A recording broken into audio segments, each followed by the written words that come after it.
going to look at Pomerantz and what Pomerantz did? Because that's bad stuff. And when are they going to look at all the lies that Cohen did in the last trial? He got caught lying in the last trial.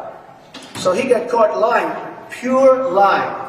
And what are Jurors in former President Donald Trump's criminal trial in New York got their first glimpse Monday of the arguments both sides plan to make over the course of the historic proceedings, with the prosecution and defense teams presenting their opening statements as Trump looked on. Prosecutors also called their first witness to the stand, David Pecker, the former CEO of American Media Inc., or AMI, the parent company of the National Enquirer. The state alleges Pecker helped Trump during the 2016 campaign by burying negative stories about him and attacking his rivals. Pecker testified for less than a half hour before the court adjourned for the day. He will resume testimony on Tuesday, after a hearing over whether Trump should be held in contempt of court for defying a gag order imposed by the judge in the case.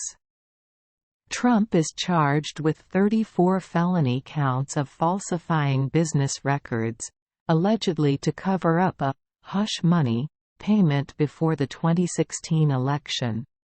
He has pleaded not guilty.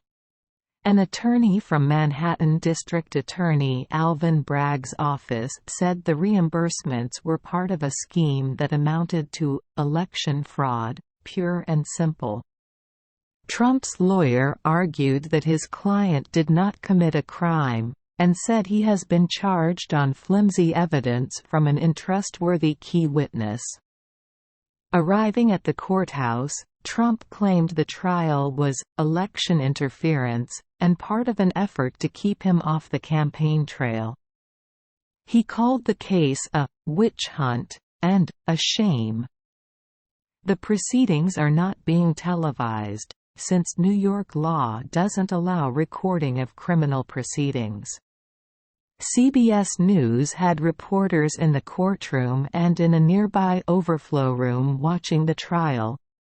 Lawyers from Bragg's office had 40 minutes to present their opening statements, and Trump's attorneys had 25 minutes. Matthew Colangelo, a member of Bragg's team, kicked things off for the prosecution, laying out the central allegations in the case. Just days before the 2016 election, Trump's attorney at the time, Michael Cohen, paid $130,000 to adult film star Stormy Daniels to buy her silence about an alleged sexual encounter she said she had with Trump years earlier. Trump denies the encounter. Colangelo said Cohen made the payment, at the defendant's direction, and did it to influence the election. He portrayed the payment as part of a scheme concocted by Trump, Cohen and Pecker to bury negative stories about Trump and attack his rivals. The plan was hatched at a meeting at Trump Tower in 2015, Colangelo said. Together they conspired to influence the 2016 presidential election, Colangelo told the jury, saying Pecker agreed to act as Trump's eyes and ears during the 2016 campaign. Pecker is expected to be the first witness called by the prosecution after opening statements. Colangelo laid out the catch and kill tactic allegedly used by Pecker and Dylan Howard, the Enquirer's editor, to shield Trump from negative stories. The practice involved buying the rights to someone's story and then declining to publish the account, effectively keeping it hidden. They also used the Enquirer to publish unflattering stories about Trump's rivals. Prosecutors allege AMI, the Enquirer's parent company, employed the catch and kill tactic twice before the payment to Daniels. One instance involved a $150,000 payment to a former Playboy model to secure the rights to her story. The model, Karen McDougal, also alleged an affair with Trump, which he denies. Colangelo told jurors they would hear a recording of Cohen promising to set up a shell company to buy the rights to McDougal's story from the Inquirer to reimburse Pecker for the purchase. In the weeks leading up to the 2016 election, Daniels' lawyer approached the Inquirer about selling the rights to her story as well, Colangelo said. Howard put the lawyer in touch with Cohen, who negotiated the $130,000 payment, according to prosecutors. Colangelo said Trump hoped to delay the deal until after the election, and then not pay at all. Cohen ultimately transferred the money to Daniels' attorney just days before Election Day. This was a planned, coordinated, long-running conspiracy to influence the 2016 election to help Donald Trump get elected, Colangelo told the jury. It was election fraud, pure and simple. Trump reimbursed Cohen for the payment in 12 monthly installments during the first year of his presidency, portraying them as checks for ongoing legal services in an illegal scheme to conceal their true purpose, according to prosecutors. Cohen ultimately received $420,000, more than double the $130,000 payment to Daniels. Donald Trump was a very frugal businessman. He believed in pinching pennies. He believed in watching every dollar. He believed in negotiating every bill. He ran the Trump Organization with total control. You'll hear testimony about his relentless focus on the bottom line. With Cohen and the catch and kill deal, he didn't negotiate the price down, he doubled it, Colangelo said. And you'll hear evidence that the Trump Organization was not in the practice of paying twice what they owed for anything. Todd Blanche, an attorney for Trump, delivered the defense's opening statement after Colangelo. He said the jury is going to learn that this was not a payback. Think for a moment of what the people just told you. President Trump did not pay Mr. Cohen back $130,000.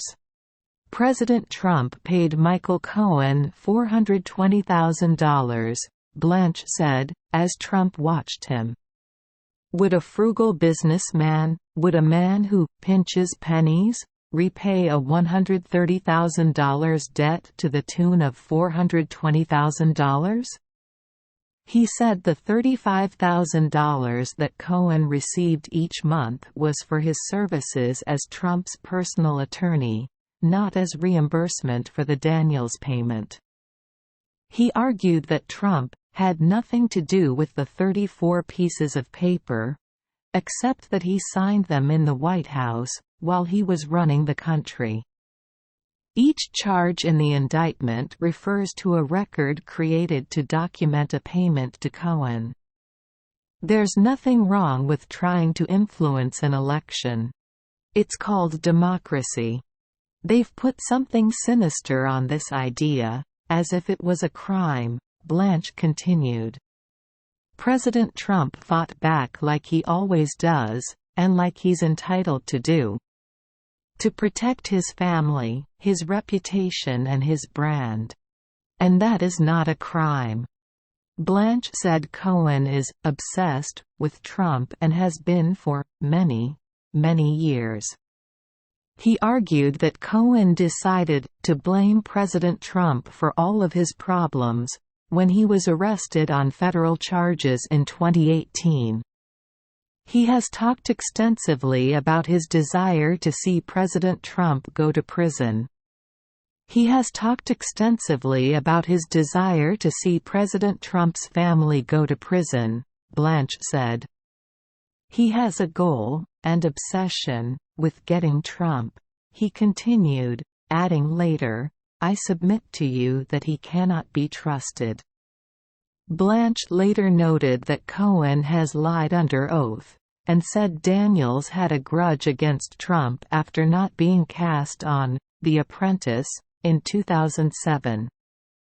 Blanche claimed Daniels has profited from her allegations. I'll also say something else about her testimony. It doesn't matter, Blanche said, telling jurors she has no idea about the alleged crimes at the center of the case. Her testimony, while salacious, does not matter. Finally, he turned to the catch and kill tactic, saying it's not illegal and not a conspiracy. It's not a scheme, unless a scheme means something that doesn't matter. That's not illegal. That's not against the law, Blanche said. On the stand, Pecker testified broadly about Amos operations and Howard's role as editor-in-chief of the National Enquirer. Pecker left the company in 2020. Under questioning by prosecutor Joshua Steinglass, Pecker said he had final say over what Steinglass described as particularly juicy stories. We used checkbook journalism, Pecker said, describing how editors were empowered to spend up to $10,000 on sourcing for stories, but that larger expenses would have to be vetted and brought up to me for approval. Pecker confirmed that Howard kind of ran the network of sources for all of Amos publications. As an editor of a tabloid magazine, you develop over the years a group of sources, and the sources might be the people who work in hotels, the people who work for lawyers, people who work for various different aspects a celebrity might be using, for example, like a limousine service. Pecker said he had heard that Howard is now living in his native Australia, with a spinal condition that makes international travel impossible. After less than 30 minutes, Merchant adjourned the court for the day, and implored jurors not to discuss the case outside the courthouse. Please put the case out of your mind, he said. Don't think about it. Don't talk about it. And don't read anything about it. Thanks for watching. Don't forget to subscribe, like, comment and share.